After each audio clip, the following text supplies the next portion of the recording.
आपकी पुस्तक गणित का चैप्टर है 5 लघुत्तम समापवर्तीय एवं महत्तम समापवर्तक। इसे इंग्लिश में कहते हैं least common multiple and highest common factor.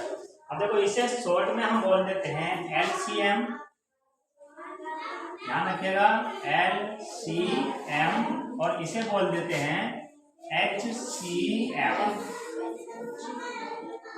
होता क्या है लघुत्तम समापवर्तीय एवं महत्तम समापवर्तक? होता क्या है आप समझें।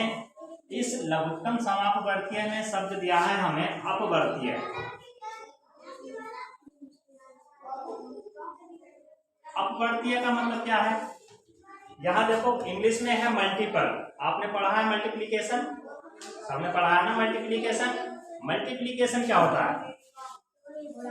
गुणा करना, यानी एक संख्या के आगे उसके गुणज होते चले जाते हैं। इंग्लिश में अपवर्तीय का है मल्टीपल। अब देखिए मल्टीपल क्या है। यदि मैं लिखूं 2 और मैं आपसे कहूं बताइए 2 के मल्टीपल क्या है, तो 2 के मल्टीपल क्या होंगे? मल्टीपल गुणज। 2 की गुणा आगे बढ़ाते जाइए, टेबल पढ़ते हैं ना हम। क्या पढ़ेंगे आगे? 2 दूनी 4, 2 तिया 2 चौक 2 पंजे 2 छम 2 सत्ते 2 अट्ठे and so on. And so on का मतलब हो गया ये हमने लगा दिया। इसी तरह से आगे 2 का पहाड़ा हम 10 बार पढ़ेंगे, 2 का पहाड़ा 11 बार पढ़ेंगे, 12 बार पढ़ेंगे, 13 बार पढ़ेंगे, 14 बार पढ़ेंगे। जितनी बार भी पढ़ते चले जाएंगे वो सब गुणज हो जाएंगे किसके? 2 के। तो 2 के गुणज जब हम अपवर्तीय की बात करेंगे तब वह हमेशा रहेगा गुणज, किसी भी दी गई संख्या के गुणज। अब देखिए यहाँ हमने 2 लिया था, अब हम ले लें 10। तब 10 के गुणज क्या होंगे? 10 के अपवर्तीय क्या होंगे? 20, 30, 40, 50, 60, 70, 80 एंड सो ऑन। हम आगे नहीं लिख सकते, आगे जितना हम आगे बढ़ते चले जाएंगे ये संख्या बढ़ती चली जाएंगी, इसलिए हम लिख देते हैं एंड सो ऑन। तो ये हो गए हमारे अपवर्तीय मल्टीपल।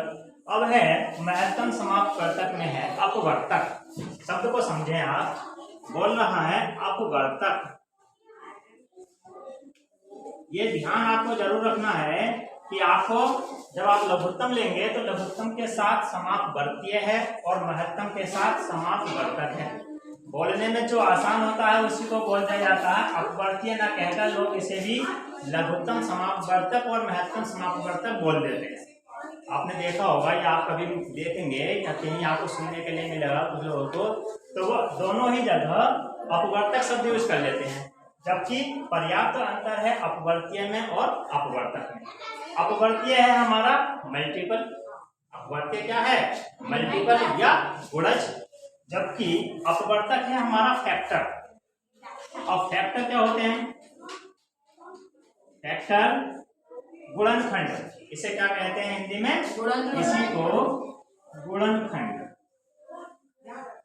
तो समझ में आया?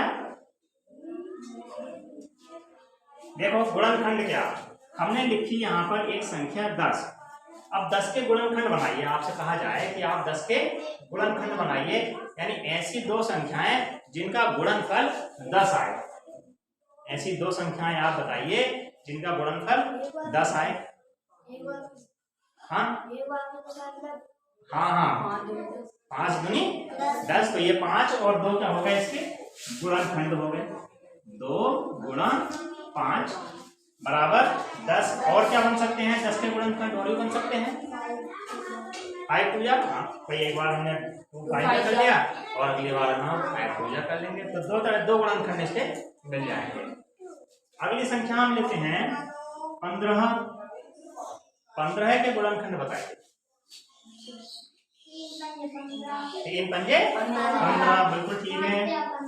3 गुणा 5 कर दें और इसका दूसरा गुणनखंड क्या बन जाएगा? 5 गुणा 3 बन जाएगा। 3 पंजे 15, 5 दिया 15। क्या और भी गुणनखंड बन रहा है इसका?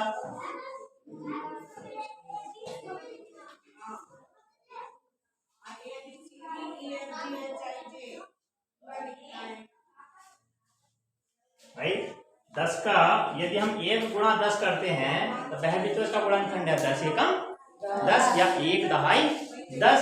इसी तरह से जब हम 1 की गुणा 15 में करेंगे तब 1 की गुणा या 15 करेंगे तब भी 15 आएगा, और 15 से 1 में गुणा करेंगे तब भी हमारा 15 आएगा। तो 1 हमारा जो गुणनखंड बनेगा वह इसका बन जाएगा 10 गुणा 1 और 1 गुणा 10। इसी तरह से इसका बन जाएगा 1 गुणा 15 और 15 गुणा 1। 1 क्या है? 1 सभी का फैक्टर है। कोई भी संख्या होगी उस संख्या का 1 हमेशा क्या रहेगा? फैक्टर रहेगा। इतना समझ में आया? सबसे पहले फिर से ध्यान दीजिए, टॉपिक है हमारा लघुत्तम समापवर्तीय। मेरे साथ बोलिए, लघुत्तम समापवर्तीय एवं महत्तम समापवर्तक। इंग्लिश में है least common multiple and highest common factor. अब समझें, अपवर्तीय मैंने आपको क्या बताया है? अपवर्तीय क्या होते हैं? अपवर्तीय क्या होते हैं? क्या अपवर्तीय और अपवर्तक दोनों एक हैं या कुछ अलग हैं? कुछ अंतर है इसमें? अलग है, पर्याप्त अंतर है अपवर्तीय और अपवर्तक में। अपवर्तीय है हमारा मल्टीपल या इसे कहेंगे हम गुणज। इसे क्या कहेंगे? गुणज।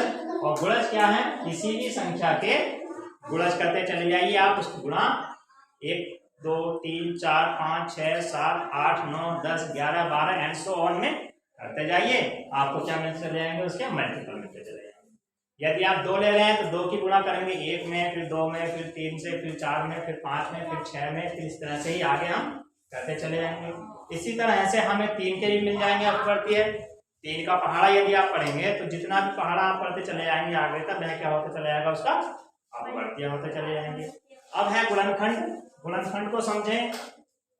अपवर्तक, अपवर्तक किसे कहेंगे? गुणनखंड को। इंग्लिश में यही है फैक्टर।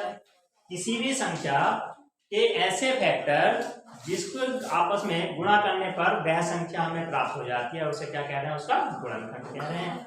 10 के गुणनखंड आपने देख लिए, 1 सब में शामिल रहेगा, उसको इग्नोर कीजिए। आप 2 गुणा 5 करेंगे, 2 पंजे 10 करेंगे, तब आपको गुणनखंड प्राप्त हो जाएगा। 10 का गुणनखंड 2 गुणा 5 और 5 गुणा 2, 5 गुनी 10, 2 पंजे 10। इसी तरह से यदि आप 12 लेते हैं तब 12 के कितने गुणनखंड बन रहे हैं? 12 के 2 छक्के 12 और 6 दूनी 12 और भी बनेंगे। हाँ बताइए और क्या बनेंगे? देखो बिल्कुल ठीक है। 12 के बनेंगे 2 गुणा 6, 3 गुणा 4 और ये बन गए इतने। अब देखो फिर से 6 गुणा 2 4 गुणा 3, ये किसके गुणनखंड हो गए? 12 के। अब हम इसे या तो गुणनखंड कहें या फिर अपवर्तक कहें।